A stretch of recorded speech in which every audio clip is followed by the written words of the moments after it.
Okay, so the best tips that we have for you for reversing your trailer, if you're new to reversing, first things first is to take some time and go to an environment that you have a lot more space before you come down to the boat ramp the first time, like a shopping center late at night, like at your local Safeway or whatever it is, and just have a little play and have a feel for what you're actually doing.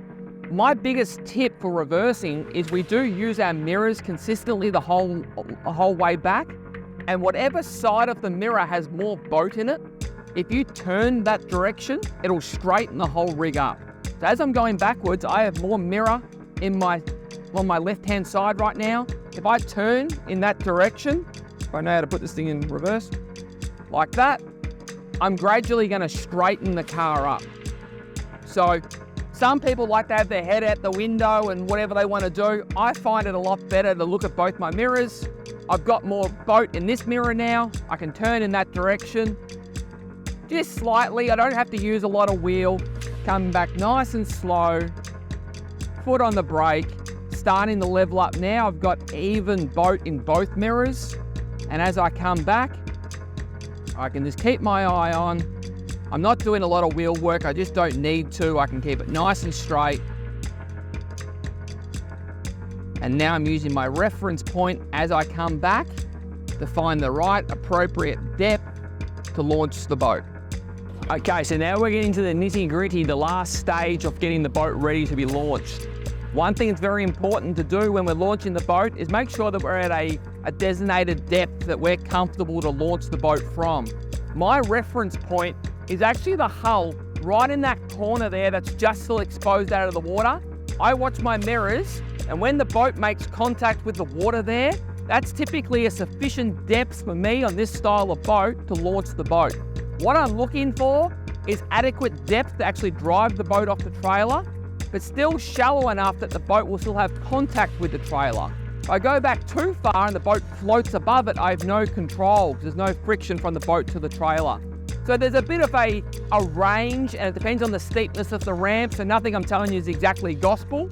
But if we can go back far enough that the boat just makes contact with the water, we'll feel we're in a very good chance to have a safe and easy launch of the boat.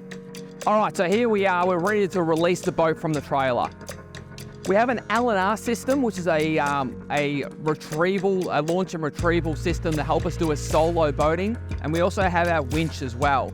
So the first thing we're going to do is this is our L R bracket here. It's currently in its disengaged mode, which means it doesn't have contact with the boat.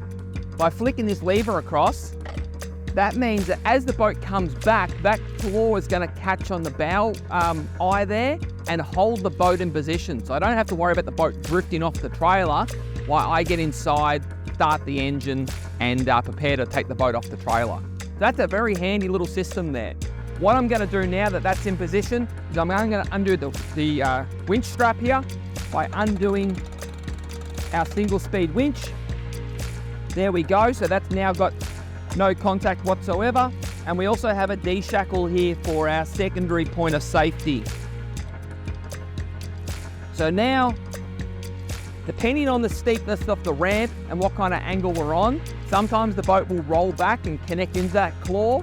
Other times we'll have to get in the boat and actually set it up ourselves, which I'll show you in a moment. But technically now, the only thing that will be holding the boat on the trailer is our L R catch. And when I drive forward, that will release and give us freedom from the trailer. To a distance that I can safely launch the boat away from the jetty, but I can also easily step into the boat. And that's my nice little formula. One little trick that you can keep an eye on is if you do have a crosswind either way, depending if you want to blow into the jetty or away from it, that's something you can work out what side of the jetty we want to be on. That's that depth that I'm happy with right in that corner there. I can now safely jump into the boat. My battery system, which is very easy to get to in these cruise crafts, is just in this back corner here. That's already been set. My first thing I really need to do is trim my engine down. Very important to make sure you have adequate water pressure for the engine when we trim it down.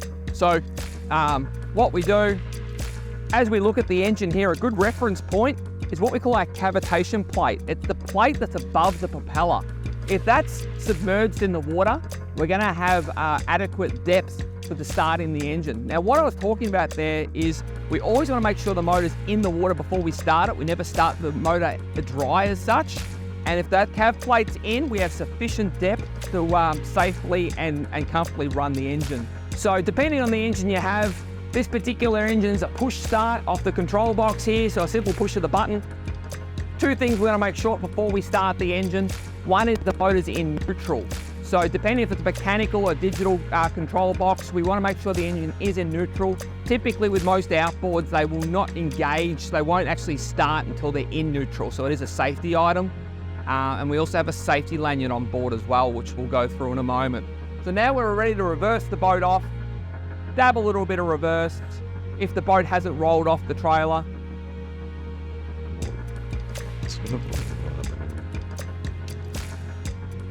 So depending on the trailer that you're using, some are a multi-roller trailer, which means that they'll roll off quite aggressively. Others are more of a skid style trailer, like what that is there, where we might have to dab a little bit of reverse. But the most important things is that we have the correct depth to launch the boat from. Remembering when we go boating, it is a family event or we go fishing with our friends, so we'll always have a little bit of help.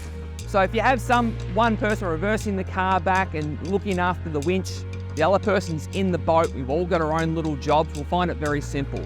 But a slight recap, we get the back of the boat ready, we make sure our drain plugs are in, our tie downs are off, we're safe and comfortable with all that. Reverse the car back nice and slow, watching those mirrors, making sure that we get the boat as straight as possible as we come back. Disconnect the actual boat from the trailer when it's safe and easy to do so. And then a simple reverse or a roll off the trailer depending on the ramp and the trailer that we're actually using.